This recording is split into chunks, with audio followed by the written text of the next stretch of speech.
You've unlocked a Roundtable. Welcome to the Lost Levels Roundtable discussion of The Hateful Eight. My name's Chris Levon. With me as always is Alex. Hi. And we just watched Quentin Tarantino's latest movie, The Hateful Eight. Correct. That is his latest movie. We 3 hours long. Yeah, about that, close to. It felt it. It is one of his staple long movies. Yeah, so with our roundtable discussions, we kind of do a review at the beginning where there's no spoilers. We'll do our end credits, and then after our end credits, we'll go into a full-blown spoiler discussion where we can talk a little bit more freely, discussing and dissecting actual events that transpired in the movie.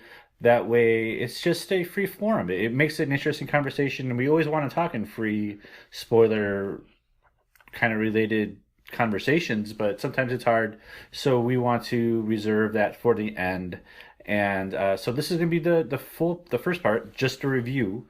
Yeah. So, Alex, what do you think of The Hateful Eight? Well, this is a Tarantino-ass Tarantino movie. Like, if you have seen a Quentin Tarantino movie from, like, Reservoir Dogs on, I don't think I would include, what was that movie? I don't even remember the name of it right now. I don't either. I don't know. True Romance. There we go. Okay. If you do not include True Romance into that, if you've seen a Tarantino movie, this is just another, his formula, and that is this. He does the whole Tarantino thing of jumping times a little bit as well. It is monologue after monologue. Oh, yeah. I mean, there's just a lot of fucking speeches right in this movie, and you're right. It's definitely a Quentin movie. Like it's unique in that way where I feel with Quentin Tarantino movies, I've kind of lost some of that, like, oh my god, it's a Quentin movie, I can't wait feeling to them. Now that I see that, like, oh, he's got a new movie coming out, it's like, ugh.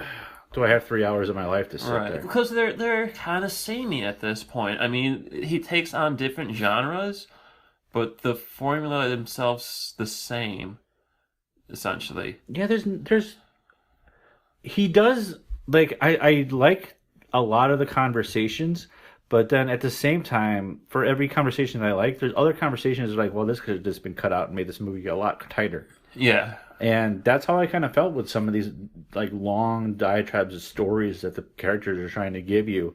It's like, yeah, this doesn't need to be here. We don't need to sit here for 3 hours. No, we don't. But what I was trying to... Well, they all have, like, the same cadence as well, and the same beat and just flow to it. It's like everyone kind of talks in the same rhythm as well, so after a while it just starts to wear on you. Yeah, and that's unfortunate too, because I think that's the thing about Quentin Tarantino, and that's what I was trying to get at, was I've kind of lost some of that special feeling about his movies, because while I really enjoy a lot of the monologues, I just feel like they don't need to be this long. And the other part of that too is he has this weird, like, ability to have a boring conversation and, like, throughout these movies, and you're sitting there like, this is kind of boring, but at the same time he gives you just enough to make it interesting. So it kind of, like, drags you along throughout the story. So there's, like, a lot of lulls in his movies that were just like, but then there's a nugget there that, like, oh, that was a gem, that was good, and then a lull. There's definitely peaks and valleys. Yeah, and it's frustrating. Because at the end of the day, like, I just want to have a great experience and be told a good story. And he's a good storyteller. I don't fault him for that. It's just his delivery on a lot of this stuff lately has been just too long. Oh, yes. And I think, like, he found what it was that appealed to the audience, and he took that and just pumped it full of steroids. And he just does it too much to the point where it becomes overbearing. Yeah, I mean, obviously, he definitely has things that he likes, and he'll keep doing over and over again, like the N-word. Yeah. That's just his thing now. I mean, any of his movies are just going to have at least 50 N-bombs. It seems that way, yeah. And Django Unchained, like I could only watch that movie once, and I'm done with it. Like I don't need to go back to it ever again. I agree. I only watched that once, and that was enough for me. Yeah, like I don't need to see it again. This movie's I feel kind of the same way. Like all right, I saw it, I'm done. Yeah. Where like his earlier films, I felt like they resonated with Yeah, me. I would still probably go back to Reservoir Dogs and Pulp Fiction to this day, but Yeah, and even like Kill Bill was like the highlight for me. Like I really enjoyed the Kill Bill series, even though Okay. it was volume 1 and volume 2 because it's a long freaking story. yeah, and both volumes have very different rhythms to them. Yeah, And, for sure. Yeah.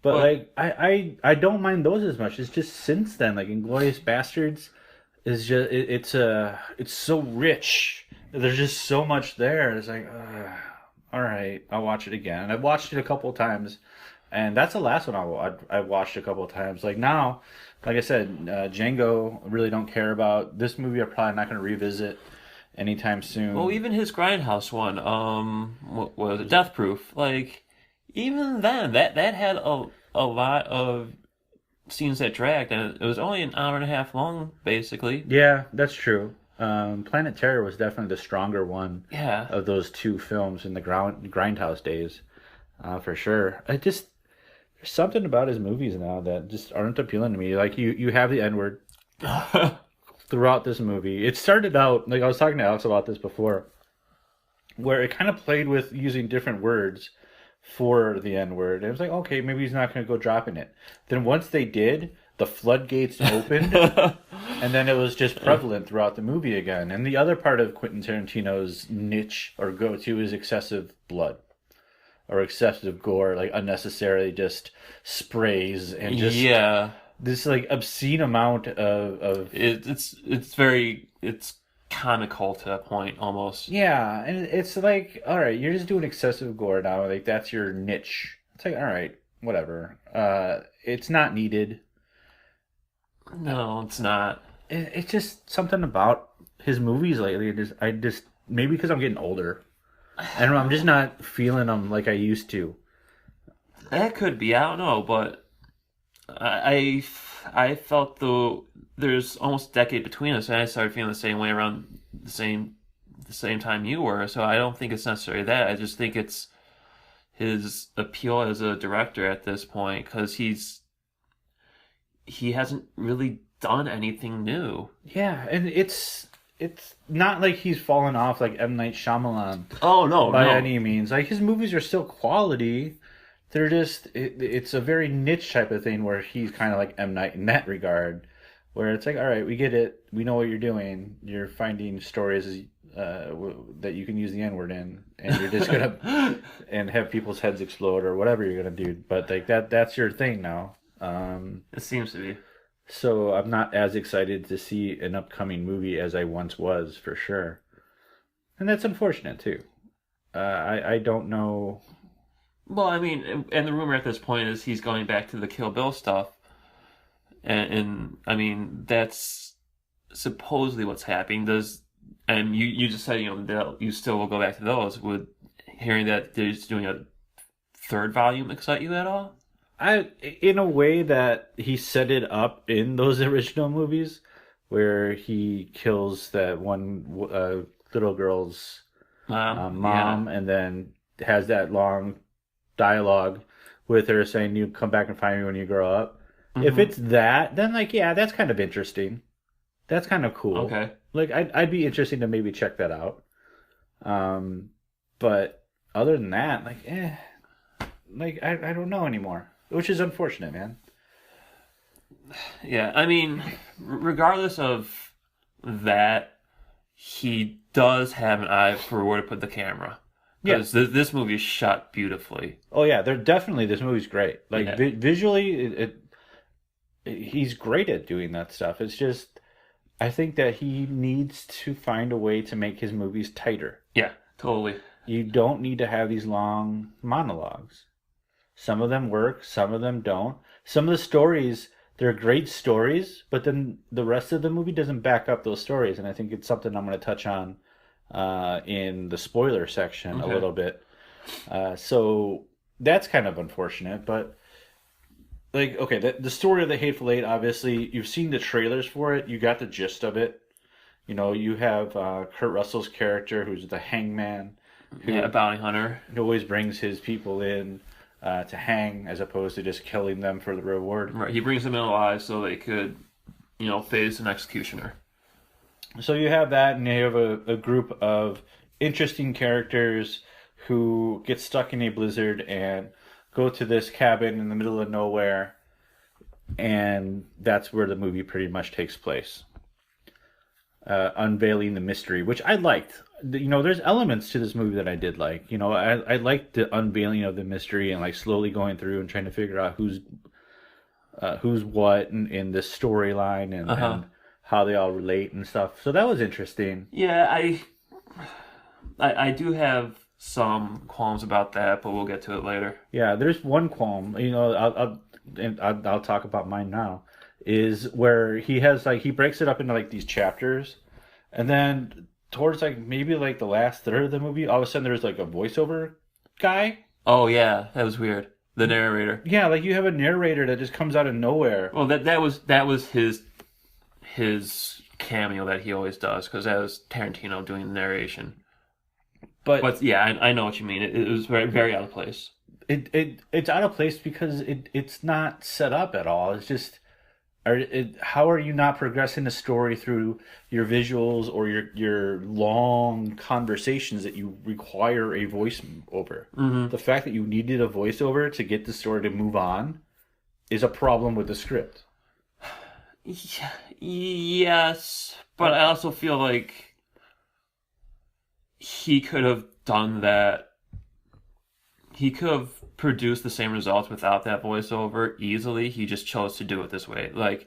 I know how he could have done without doing the voiceover, but for whatever reason, he wanted this narration. And I just think it was a bad decision. Oh, it was a horrible decision. Yeah.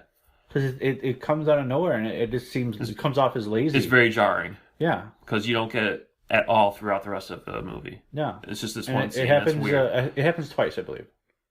I think it is twice that the voiceover comes in and he progresses the story Maybe you're right. through a narrator rather than, like I said, if you have a movie and your specialty is making these long monologues and you still can't manage to progress the story in those. Yeah. There's a problem there. Then you're just making these long monologues just to make them this is some good shit here. I'm going to write this down and put this in the movie. Not necessarily tying the movie together or progressing anything, but this is a good conversation that I have that I'm going to write down. Yeah. And I want it in the movie. Yeah.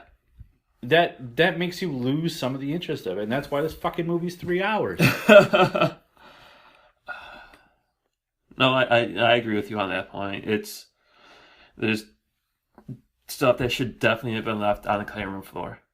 Yeah. Okay, so we talked about the story a little bit. What do you think about the characters or the actors who played the characters? They do a fine job. I don't know. It's weird. A lot of the dialogue and the delivery of the dialogue seemed campy almost. But I just think that's how I view the whole Western genre at this point, and I just can't take the delivery of those lines in a quote unquote cowboy type voice seriously. What's the name of the girl who played the main girl? I forgot. Jennifer Jason Leigh? That's it. Yeah, some of her lines she nailed, and some of them came off super campy. Yeah. Well, even Kurt Russell's character, I thought some of the lines just came off kind of like... Yeah? And Samuel L. Jackson is so Samuel L. Jackson at this point. I don't think we're really getting much range with him. Oh, you don't get no range, especially in a Tarantino movie. Yeah, you get no range. You get Samuel L. Jackson. I felt you got some more range from him in Django Unchained, because that was a very different character for him. Yeah, but he's still angry. Yeah, he's still going off on fucking tangents, and this is classic Samuel L. Jackson just going off on fucking tangents type of thing. Mm-hmm. So, of course, Sam loves these because he gets great fucking lines and great stuff to talk about. Yeah, yeah. So, as an actor, he's not really breaking the wheel or, I don't know. Reinventing the wheel. But it's still entertaining to watch Sam Jackson doing these things. Yeah. Yeah, I mean, he's fun to watch. It's just I don't need to watch him for 3 hours. Yes. Like if you condensed this, I think that there's a decent story in there that could be rewatchable and interesting. However, it's just the way that it plays out is just too long, Mm-hmm. and a lot of it just feels forced. Yeah, I totally agree with you. So, what else do you want to talk about? Non-spoiler ways, I'd say that's about it. Okay. So yeah, I really don't have anything. I mean, the actors, I think they did fine for the most part. As you kind of mentioned, there was some lines that come off like, that didn't work. Right.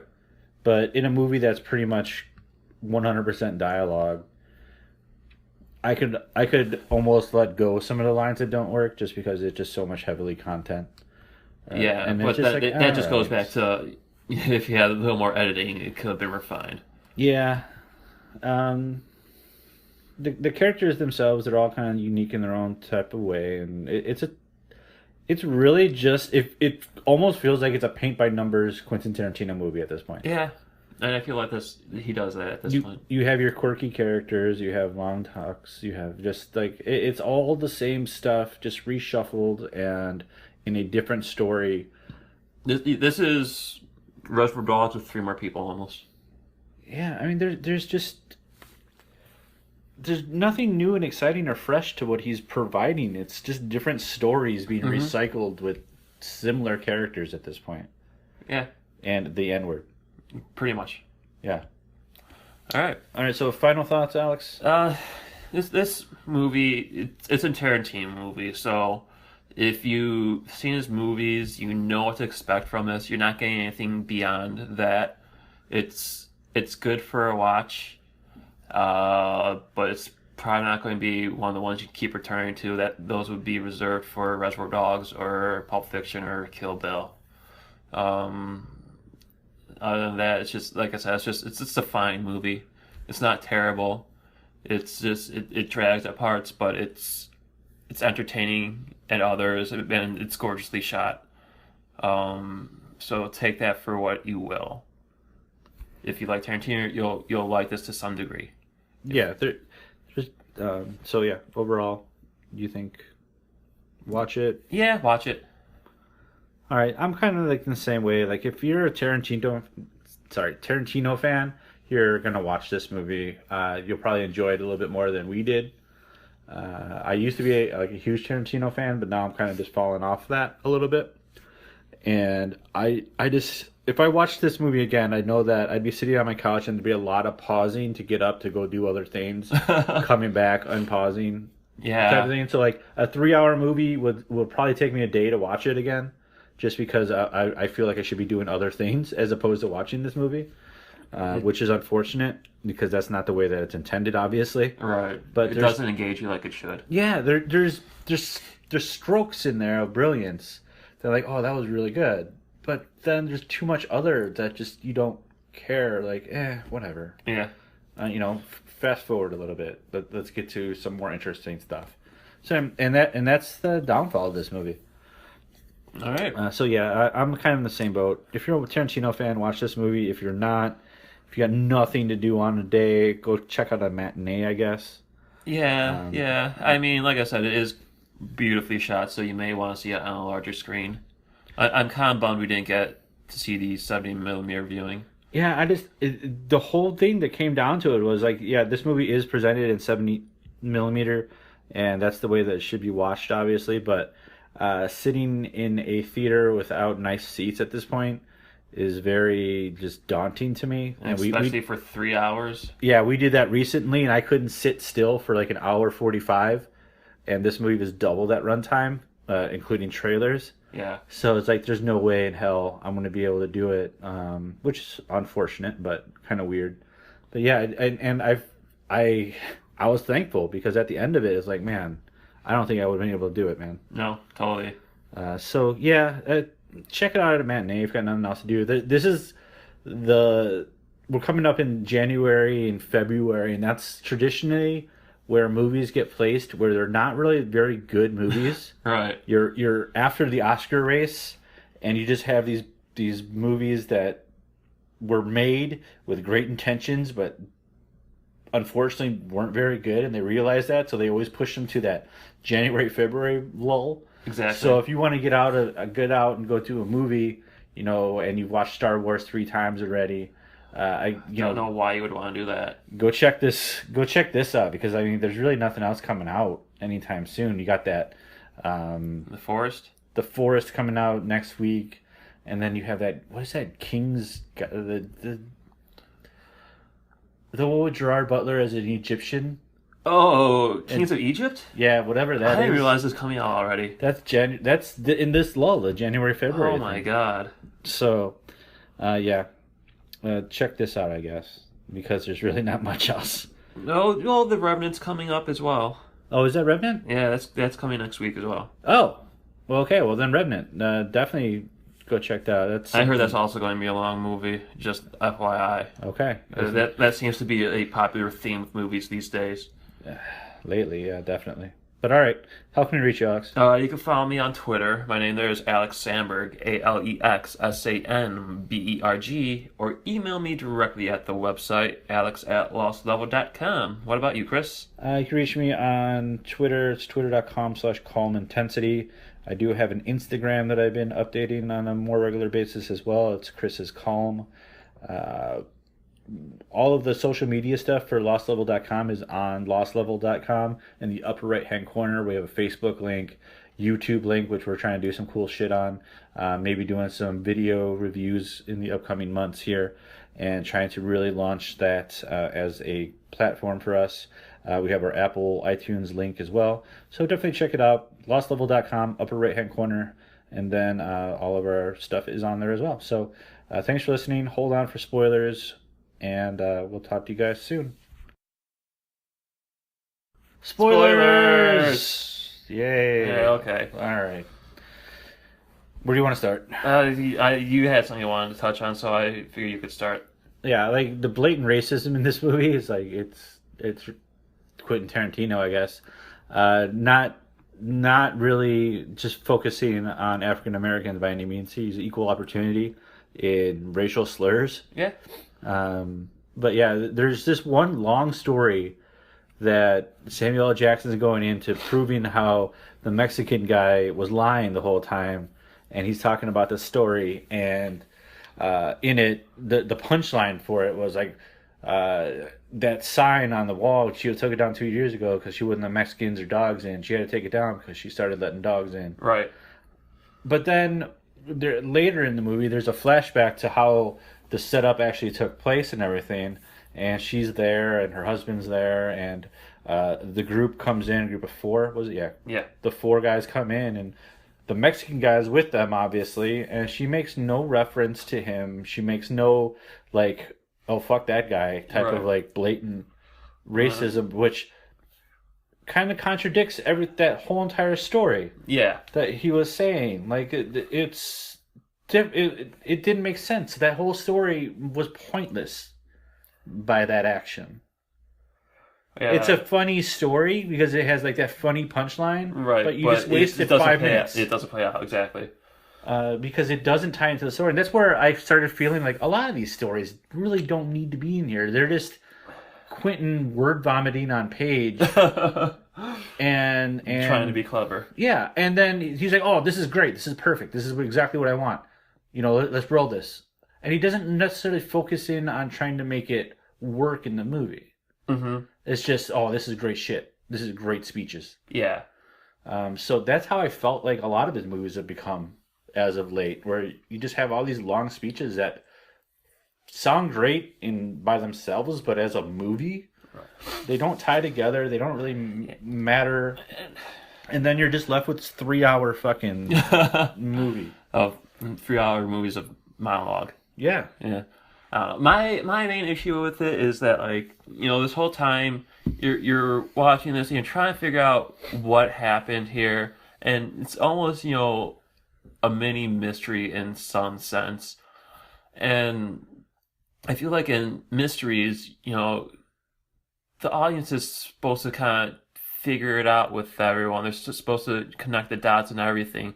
But the problem with this is the dots that are connected to solve the mystery are only solved because of Samuel L. Jackson's character's intimate knowledge of that place. Yeah. Like, if it wasn't for him knowing the ins and outs of this place, like, nobody would have ever figured it out.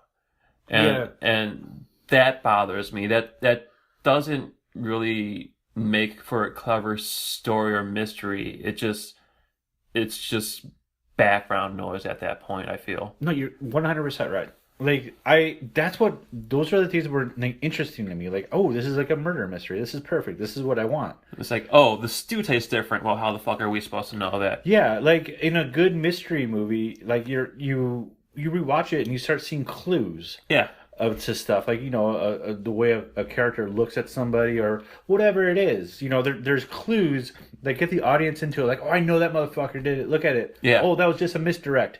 And, like, you're engaged because of those types of things that you add to it into your film.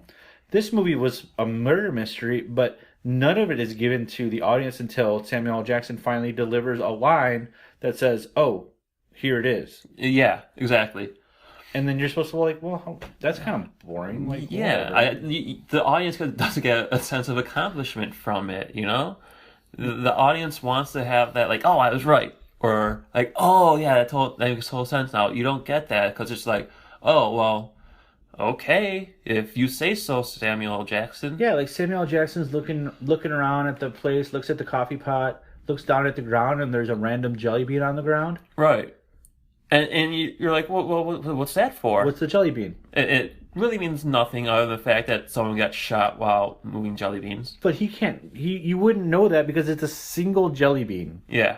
You wouldn't automatically think, oh, this is out of place. Like, oh, maybe a jelly bean fell or something like that. Maybe this is going to be a clue that you could try to figure out once something happens.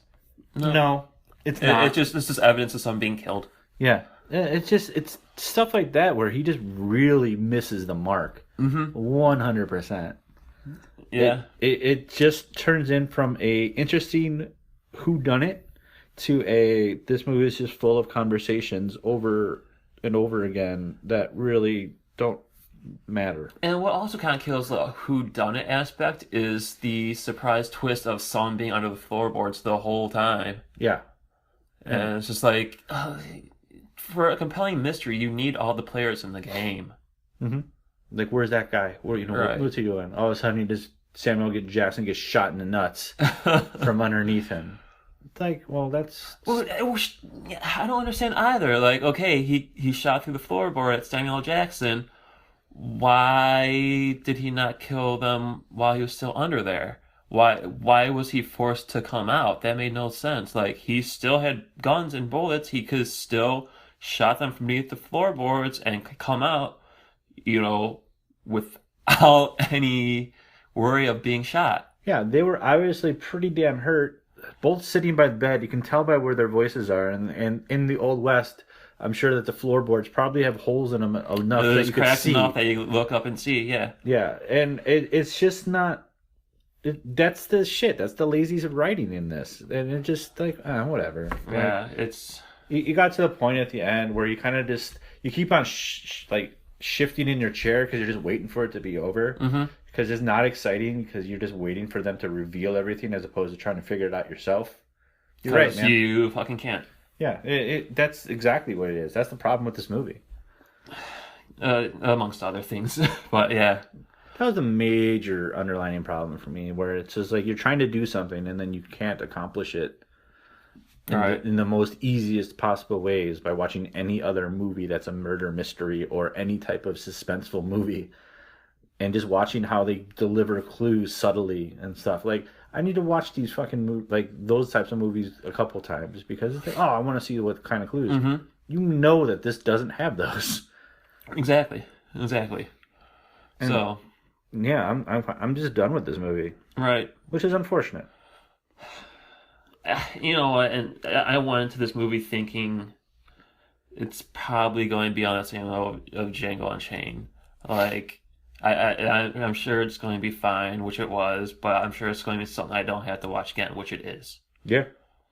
Yeah, I'm the same way. Like I had a bunch of buddies watch it before we did, Oh yeah. and they're like, oh, we're gonna go watch it, and then I didn't hear anything after that. It's- Like no positive, no negative, just nothing. and yeah, that's pretty much where this lies. Yeah, and that's how I kind of felt like walking out here. Like I mean, there's some good elements to it, and so I can't bash it. Say this is a completely train wreck of a movie. Don't watch Oh it. yeah, totally. No, You this can't say isn't that at all. Legend, but but at the same time, I can't like glowingly say that this is a great movie. Go No, watch it. not at all. And I don't. I would question your integrity if you did do that. Yeah, man. It's unfortunate. I think it's going to be forgettable, like I found Django to be. Yeah, except for the N word. I mean, that's all I remember from Django at this point.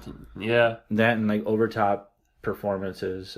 you're right. You're right. I mean, Christopher Waltz and Leonardo DiCaprio doing phenomenal jobs, but I don't feel like you got that kind of performance in this movie at all. So it's even less of a movie for it. Yeah, you know what? That's true. I felt more engaged with Django Mm-hmm. than I felt with this movie. Interesting. All right. So, anything else you want to say about it? No, I think that's about it. All right. Well, thanks for listening, guys. We really appreciate it. We'll be reviewing something this week. Haven't decided what that's going to be yet, but we will. Okay, thanks. Talk to you guys soon. Bye.